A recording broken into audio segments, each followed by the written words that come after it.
Translation and purport by the disciples of Srila Prabhupada. Gradually, the different areas of land gave up their muddy condition, and the plants grew past their unripe stage. In the same way, the sober sages gave up egotism and possessiveness. These are based on things different from the real self, namely the material body and its byproducts.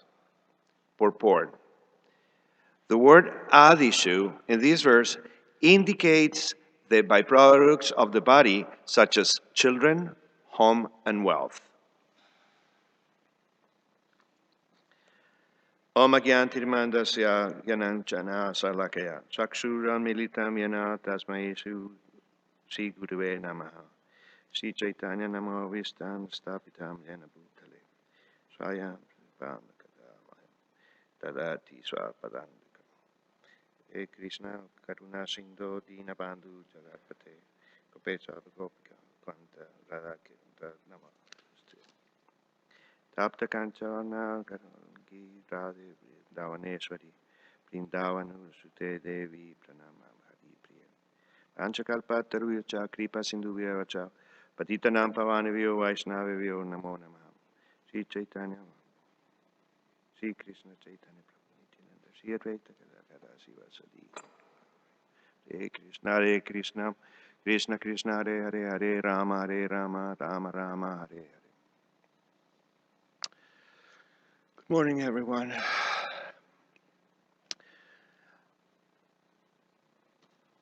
Going to read it one more time.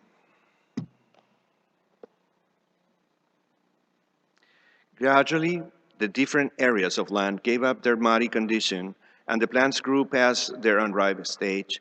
In the same way that sober sages give up egotism and possessiveness.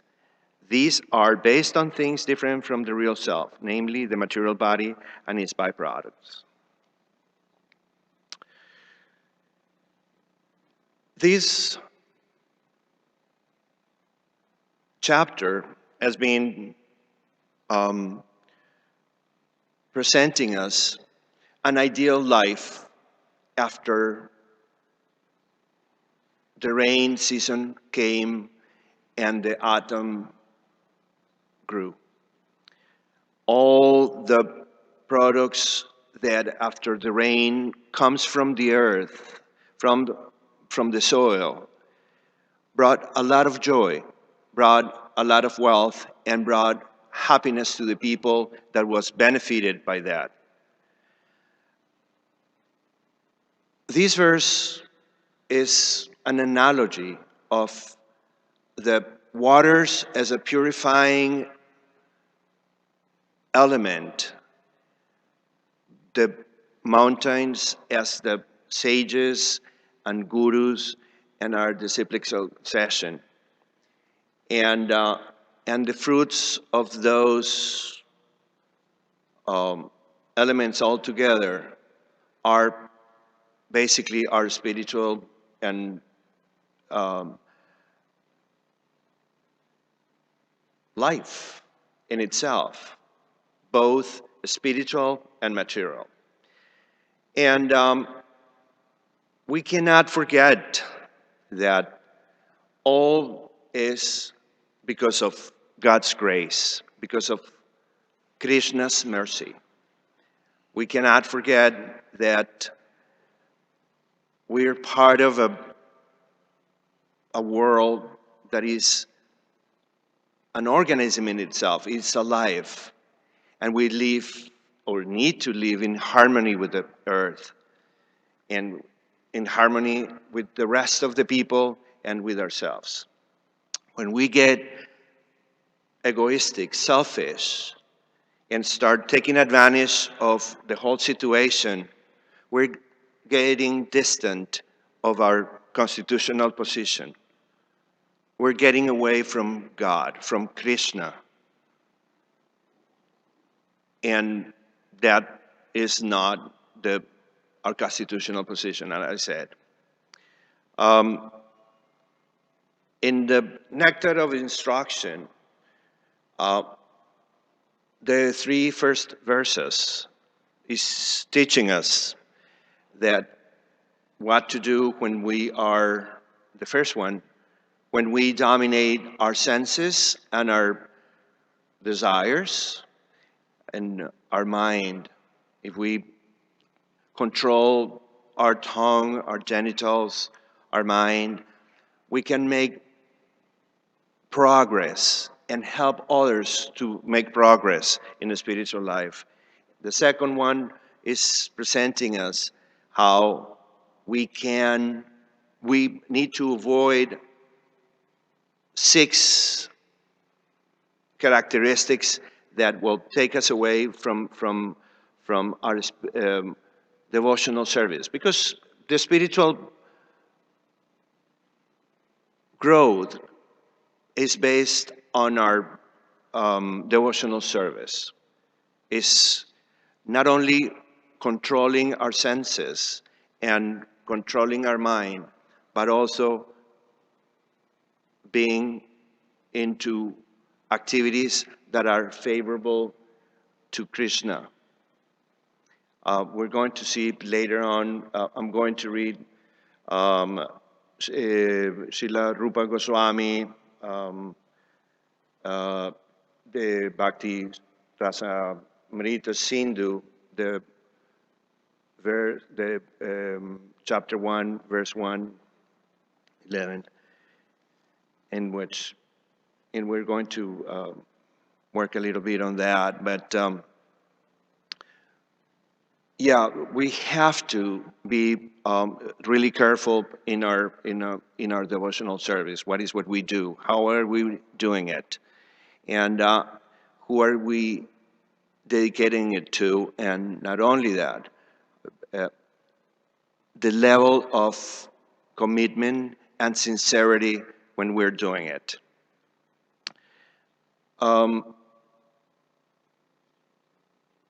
In the Srimad Bhagavatam, in Canto 1, chapter 7, verse 10,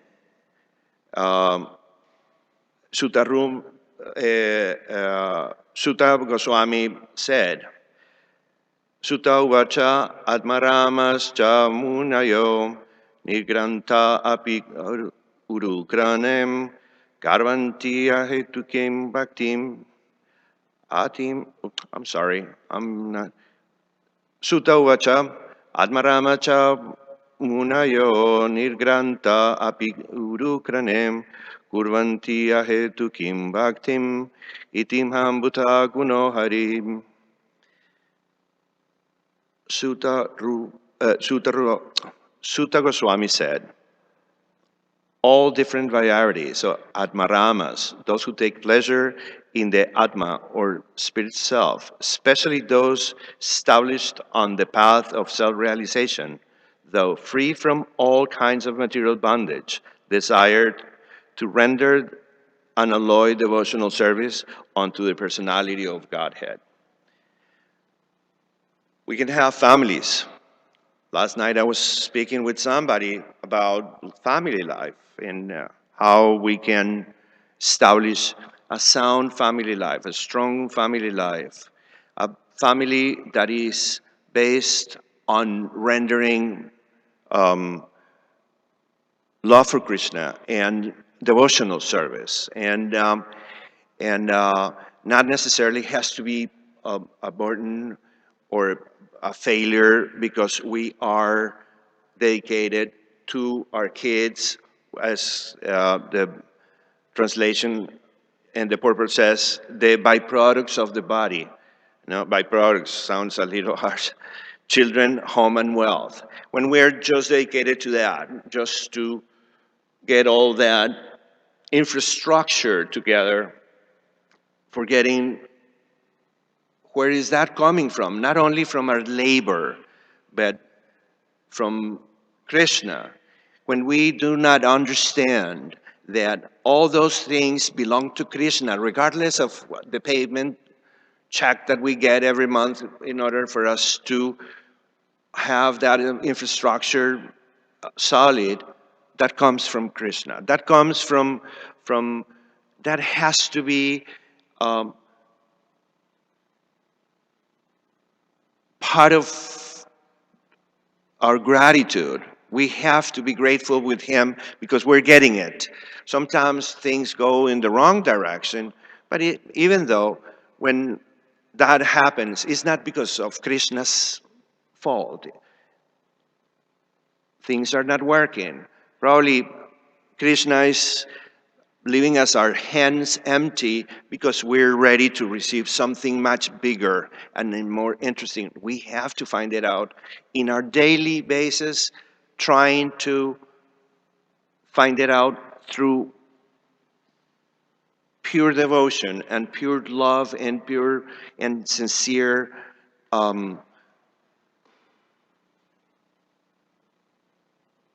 how do you say that?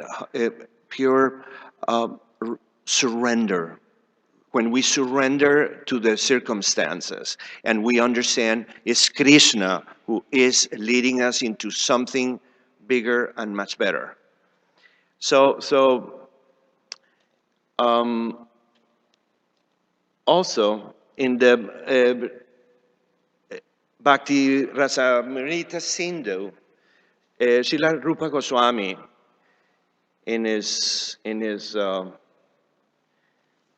verse 111, Anavilashita Shunyam Jnana Karmadhyanuratam Anavritam Anakulyana Krishnanum Shilanam Bhakti Rutamam. Pure devotional service. Be free from the desire from any material benefit or from sense gratification. Pure devotional service must always be free from such fruitive activities and philosophical speculations. One has to learn Krishna consciousness or pure devotional service from the authorities by spontaneous loving service. Again, all this is to say that our devotional service have to be in certain mood that is going to be favorable to God. That is going to be favorable because there's no ulterior motives when we're doing it. It's not that I'm doing some service, but thinking I'm going to be benefited later. God is going to, okay, bless me with whatever I want or whatever I need or whatever I deserve. No, it's not that. When we are honestly and purely and sincerely,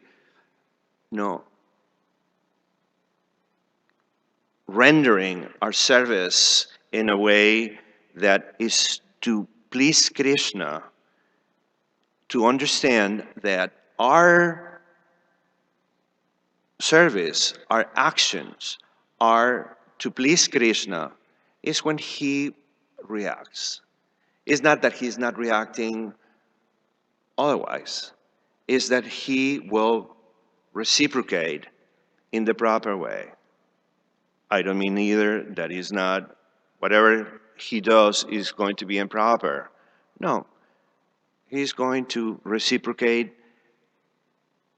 and we're going to feel it. We're going to feel that touch that we know is there. The results is that whatever we do that we were expecting happens. That the surroundings, what our people that is around will feel it because we're full of that happiness, full of that satisfaction of doing what we needed to do in order to please Krishna, in order to please others, in order to show our love to our peers, our other devotees, the harmony that we have with the people, with the environment. That yoga, bhakti yoga that we always speak about is right there. And Krishna will show his reciprocation, and we feel it here inside. It's not tangible. It's not something that we're going to see right away, right in our eyes. Is something that will feel that is enhancing our spirit, our mood, and our relationship with the world, with the rest of who we are. The word anakuliana is really important because defines the favorability and the positive intent in our projection of our services. Is a pivotal word when we're talking about service, devotional service. It has to be with anakuliana. It has to be favorable. There's when anakuliana Krishnanu Shilanan Bhaktir Uttama. Anushilanam is an active engagement, means the cultivation by following the previous teachers, the Guru Parampara. So when we are following strictly and seriously and committed and devoted to what the Guru Parampara, or the disciples of Lord Chaitanya, the disciplic succession from Krishna, when we are truly devoted to those teachings, to what Srila Prabhupada translated so lovingly for us, we are cultivating that aspect of our devotional service with sincerity and honestly. And there are two aspects in the devotional service: pravriti, or activities favorable in our Krishna consciousness, and navriti, which is the avoidance of activities of unfavorable to our devotional service. Pravriti and navriti. Things that are favorable, and the avoidance of the ones that are not. In the same way that when I was mentioning the nectar of instructions, one of the 6 qualities that we have to avoid is to avoid things that are not favorable. To avoid talking nonsense and garbage, but meeting with people that are not going to lead us into nothing. We always have, when we're following the path, we had friends prior to our beginning of our spiritual life. And we still love them. But in the way that we start growing spiritually, there's going to be a gap and a distance between us, unfortunately. They're not going to be part of our past because we are who we are because of those friends, of those family members. But this attachment begins. We start getting disattached or unattached. How do you say that? Disattached? Unattached? Detached. Oh, thank you. Detached. Thank you. My English. Yeah. Detached from those people that will drag us down again into something that is not favorable to us either. But it doesn't mean that we don't love them, and we cherish all the moments that we had, but we're not going to mingle with them anymore because we're in different wavelength. So that's one of the things. And Anya Bilashita Sunyam is the is to devoid any other desire different than the one that we are rendering our service for. When we're doing our services, again, I'm repeating it, is to please Krishna, is to connect with Krishna, is to establish a relationship with Him through our service and our loving exchange with Him. This exchange is not, I'll give you, you give me. No, it's not that. We're establishing a conversation with Him. A conversation that hopefully will last forever. And if we have to come back again to this world, hopefully we can keep it and grow until we can be on His side one of these lifetimes. But yeah, everything has to be unalloyed, unmotivated, with some interest, an ulterior motive when we render this service. Anavilashita sunyam yana karmadi anuvritam anukulyana krishnanu shilanam bhaktirutamam.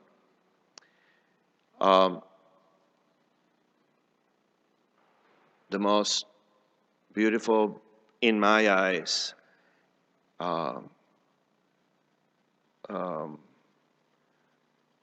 verses are the 8 verses of the Shishastakam and the number 4, which is related to this one that I'm talking.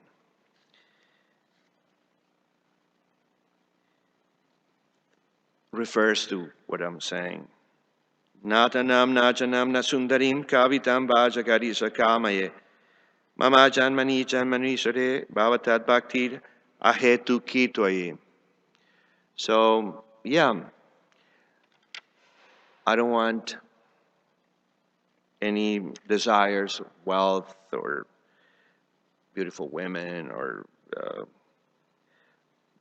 number of followers. I want your causeless devotional service, birth after birth.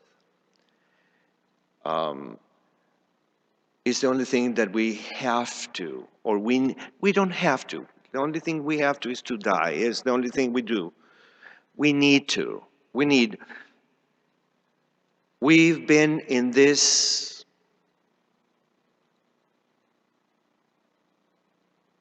material life for the eternity. And we have the mercy of God to be born as human beings. That entails that we have the capacity to understand, to elucidate, to discern what is good and what is bad. To think abstractly, like any other living being, any other creature, as far as we know. And we can think about God and think about our constitutional position and think in our relationship and understanding what is the importance of being a human being and having our lives full of God, full of this mercy, bottomless mercy. Everything that happens to us is for a reason. It's a teaching. It's a lesson. And we're learning. We have that capacity. The Greeks call it, oh God, I forgot. Synderesis. Synderesis. The capacity to understand abstractly. The capacity to discern what is good and what is bad, what is just, what is unfair. For instance, bees, they get together, they work together, they are perfect as a collective.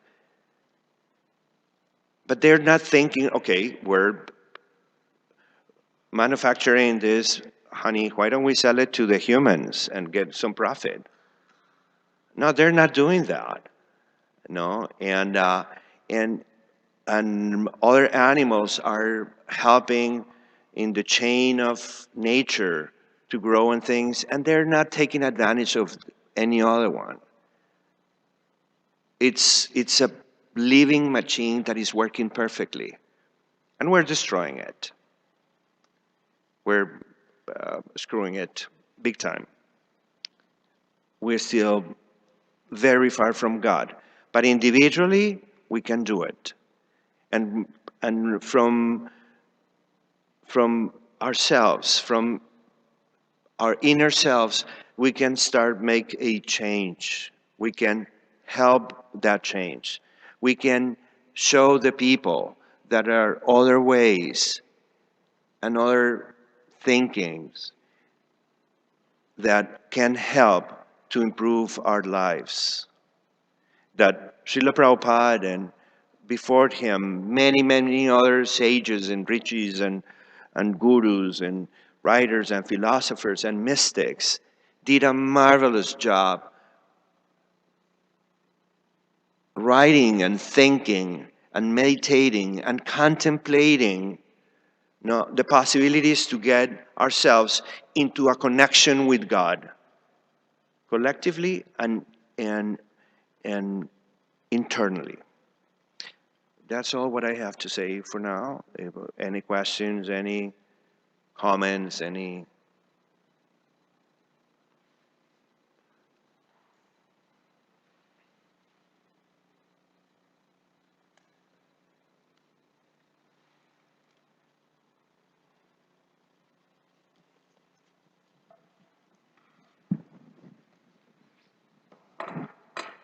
I have an appreciation. I beg your pardon? I have an appreciation that this purport didn't have much, but I appreciate that you did your homework and you did your best to give the class. And Thank you, it's Mataji. sometimes difficult when there's not much in a purport. Thank you, Mataji. And so I really appreciate that. Thank you, you. Mataji.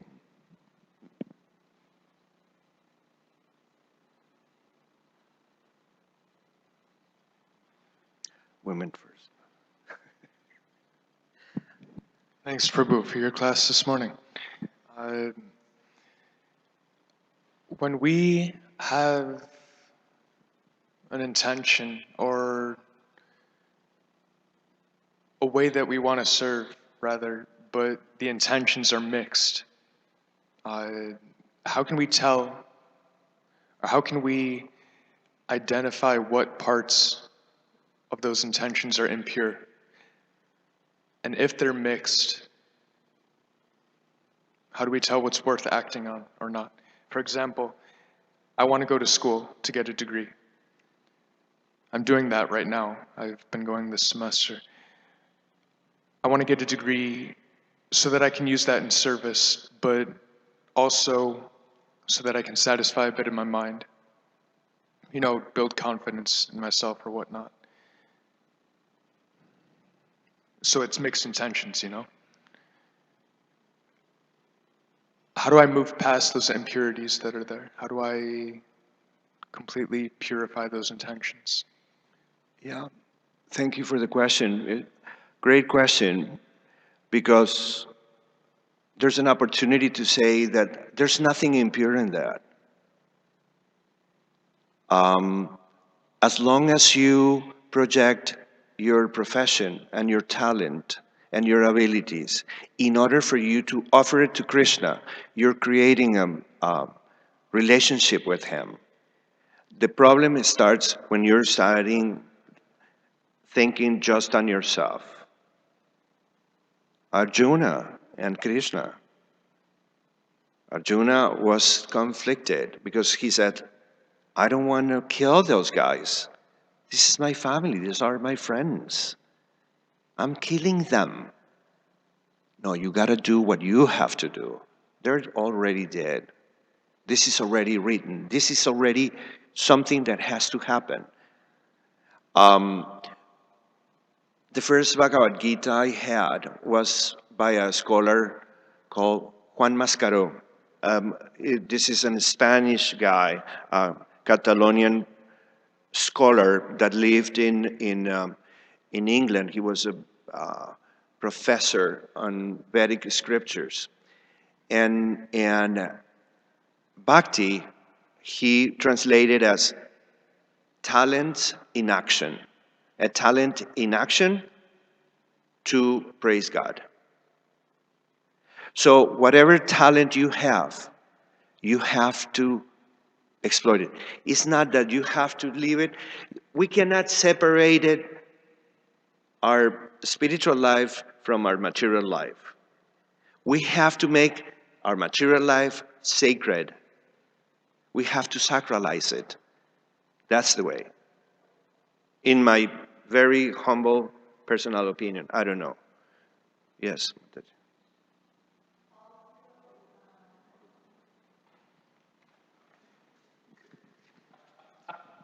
My voice is pretty loud.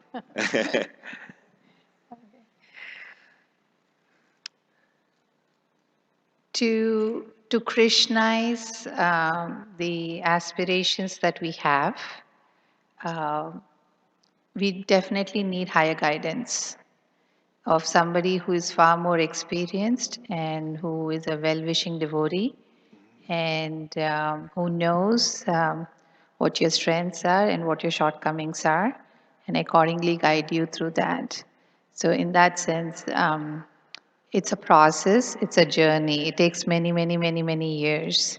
And that's why it's very important to find those individuals who are willing to give you that kind of guidance.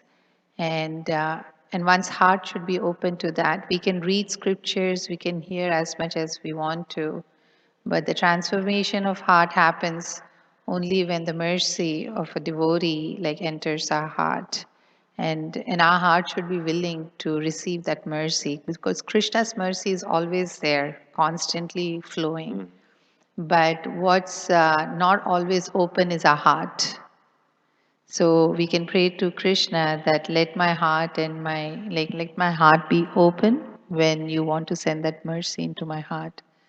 So I would say that what helps to transcend or to understand how to Krishnaize one's activities, it's very essential to have somebody guiding you. Thank you, Mataji.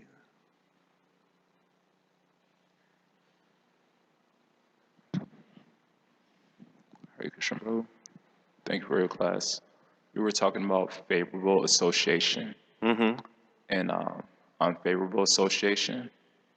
And the thing that came to mind is what Chaitanya Charan Prabhu mentioned, something to the extent that it may be easy to reject unfavorable association or what we perceive to be unfavorable association, but it's not so easy to reject unfavorable thoughts. Our enemy goes over there one way, we go the other way. We can't say that to the mind, to the negative thoughts.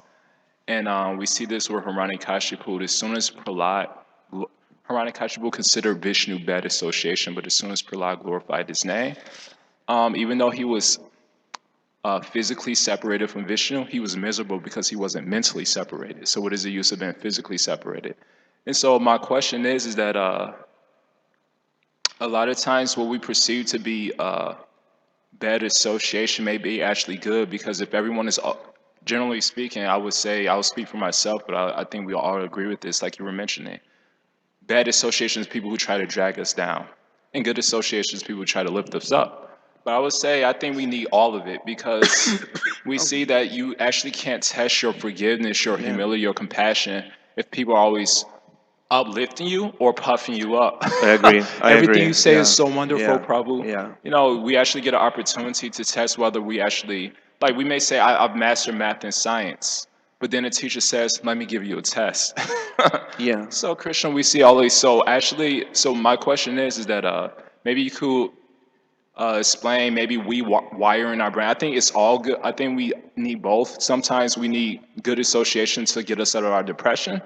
And if we become too proud, it's good that our good qualities are tested because then we're like, actually, I'm not as advanced as I thought, and that the people are glorifying me. I really realize, I want to throw them out the window. Yeah, no, I agree with you. So We maybe you could need expand on that both. a little No, bit. no, we need both. We need both, and necessarily we have to live with both because we're constantly living in this material world, and we have a past that still we drag to the present. That's who we are. And as I was saying before, we have friends and people that were part of our lives that are not Krishna consciousness. They don't even believe in God. No, uh, but we love them anyway. The thing is that not because of our love to them, we're going to, because people don't drag us down. We let the people, we permit the people to do that. It's because our convictions are not there, are not all together. Our faith is not all together. If that happens, it's because we weren't ripe. We're not ready. I don't know if Mataji wants to say something or about it.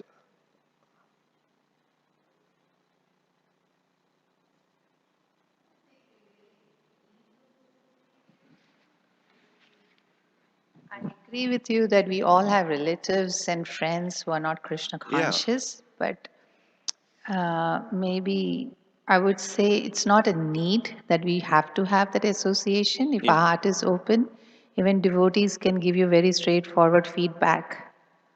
And they can diminish our ego and make us little humble, but we are not willing to hear. So we really don't need people outside there to tell us what our shortcomings are, or you know um,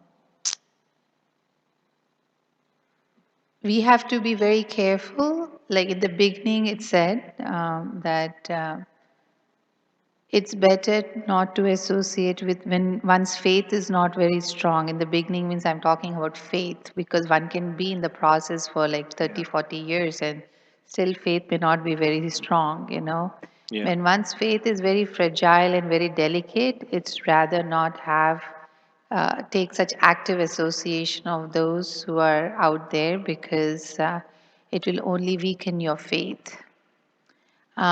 But once you come to a stage of Madhyamadikari, then, and as you're becoming more and more experienced Madhyamadikari, then in fact you are encouraged to interact with those who are out there because you need to share, with them Krishna's mercy because they are in need of that mercy. And somebody who's highly advanced, sometimes they don't make that distinction between devotees and non-devotees. They see everyone as part and parcel. So it depends upon where we are in our, in the whole trajectory of Krishna consciousness, where we are. Depending upon that, we have to be cautious, careful, and intelligent in how we take association. It yeah, cannot be put in a big bracket and say, we need that association. Because what is important is while being with those individuals, they are also part and parcels of Krishna. We don't take their association, which means, like how you said, we are there to give association, be the instrument of Krishna's mercy, and be kind, compassionate. We can show all that. But at the same time, I know, oh, that movie, it's so amazing. And then, if we are not strong enough, and I have this tendency, and I mm, tell all my friends who are not devotees, please don't sing the old film songs in front of me because I used to sing all of those. yeah, So when they start singing, I regress into that memory and the tendency to sing comes. So you have to be very honest where you are. It's a weakness for me. And so mm, so my friends, when I'm with them, when I go back home, they don't bring up film songs in front of me because they know that it's a something that I don't want to. That's not the space I want to go to. Mm-hmm. So we have to be extremely careful and be honest with ourselves if that association is really helping or not. So actually, I would say, yeah, that would be Yeah. my response. And the way I see it, because as you know, I have a lot of friends and family, and my social life is pretty active, is that people has learned to respect who I am now and where I am. And in certain way, I ended up inspiring people. Like, no, I don't want to drink this. Please. And people already offer me other stuff and give me when we get together, things that are the way I said prior, like no onions, no garlic that I love, I still love, but we still have problems with that, but they're not doing it, and things like that. No, and everything is fine. And people start making questions and start wondering, and now read. And I have a couple of friends that they're Catholic, and they had come here wondering what is this, what is what you are into, and people get inspired. You know, um, the first verse of the nectar of instruction is I think is pertinent. Vacho vegam, manasa kroda vegam, jiva vegam, udara posta vegam, etam vegam, yo visahita diram, sarva apinam pritibim sa sisyat. Dira. Dira is a person that is, Srila Prabhupada translated as sober, but it's more like a steady and strong and equipoised, a person that is steady and secure and calm and peaceful because he knows exactly or she knows exactly where he or she is in terms of their knowledge and their spiritual life and what he or she wants.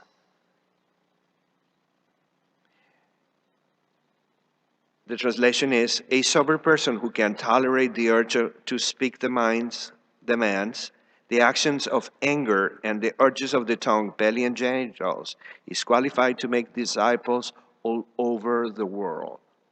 When we are strong in our convictions, when we are faithful to what we believe, we have that position in which we can tolerate whatever, and we're not going to be moved. We're not going to be shaken because, oh, oops, no.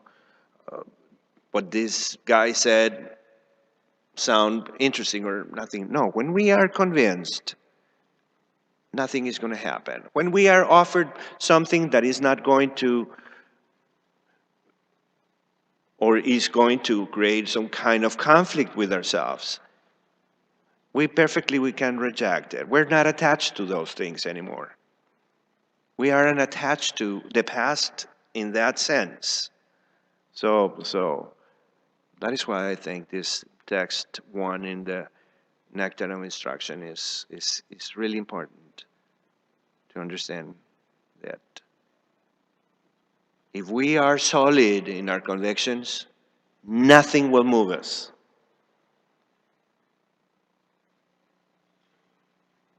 Any other question? Any other thought? Any other?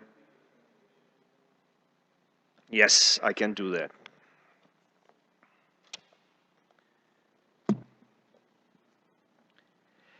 Gradually, the different areas of land gave up their muddy condition in the and the plants grew past their unripe stage. In the same way, that sober sage gave up egotism and possessiveness. These are based on things different from the real self, namely the material body and its byproducts. The purport is the word adishu in this verse indicates the byproducts of the body, such as children, home, and wealth.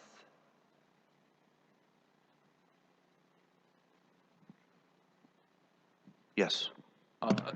Since you don't rarely give, Excuse me? since you rarely give class, can I share one last point in appreciation of your point by Radha Swami about the Siddhanta? But basically, I really appreciated your point that when you were associating with your friends, you were able to communicate with them because basically you didn't have any improper motive. Your whole class was about having the proper motives. And we see that when we have the proper motives, we're able to communicate with people better. And just like one improper motive we have in learning school, you mentioned teaching, learning, and lesson, that in school, everything's a language. Science is a language, math is a language, and even obviously linguistics. But if you cheat on your tests, then you're not cheating anybody but yourself. That means when a real test comes, you won't be able to speak the language. So Yeah. if we have the improper motives, we won't be able to communicate with each other. So Radhanath Swami in his book, The Journey Home, he says when he was in India, he took the association one Baba named Kailash Baba. He said, Oh, yeah. Kailash Baba taught me so many things. He taught me what to eat, what to wear, what fruits are beneficial, what are poisonous, how to respect the animals in nature. Then at the end of the sentence, he says, and we didn't even speak the same language. So I really appreciate that because the lesson I got is that just because people don't speak the same language, that doesn't mean they can't communicate.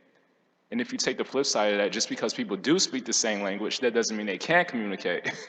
If we have the improper motive. So Bhaktisiddhanta, he told the story like this. He says, the story is called Yes, No, Very Good. So Bhaktisiddhanta says, once upon a time, there was a Bengali man, and he wanted to press everyone that he knew a little English, because sometimes in India, if you know English, is considered very impressive. And so there was some dacoits who committed a crime, a murder. And he was accidentally accused of the crime. So when he was brought before the judge asked him in his native language, Bengali, but he thought he had the improper motive. Let me impress the judge. Let me speak some English. And the only three words in English he knew was yes, no, and very good. So the judge asked him, did you commit the crime? And he said, yes. He was like, was anybody accomplice with you? He said, no. He said, do you know you will go to prison for a homicide? He says, very good. And so Bhakti Siddhanta used this example to explain that when we have this improper motive just to impress others, then we can't communicate with others, ourselves, and therefore we get ourselves in a lot of trouble. So just if he had just spoken his native language, been honest with himself, so that was the lesson, to the degree we're honest with ourselves and honest with others, we could communicate with others properly. So. Yeah, babies, little kids, don't have a language. Very rudimentary ways of communicating. They're more sensual through the touch of the mother and things and bubbling things. And when you put 2 or 3 kids together, they can communicate perfectly well. They know exactly what they're doing. And their rudimentary language, they're understanding and having amazing conversations. They don't have to speak. They know what they're doing. Yeah, so not necessarily spoken language is relevant. Sometimes the body language speaks and is more eloquent than words in themselves. So yeah, okay. Srila Prabhupada ki, Srimad Bhagavatam ki, Gaura Premanande.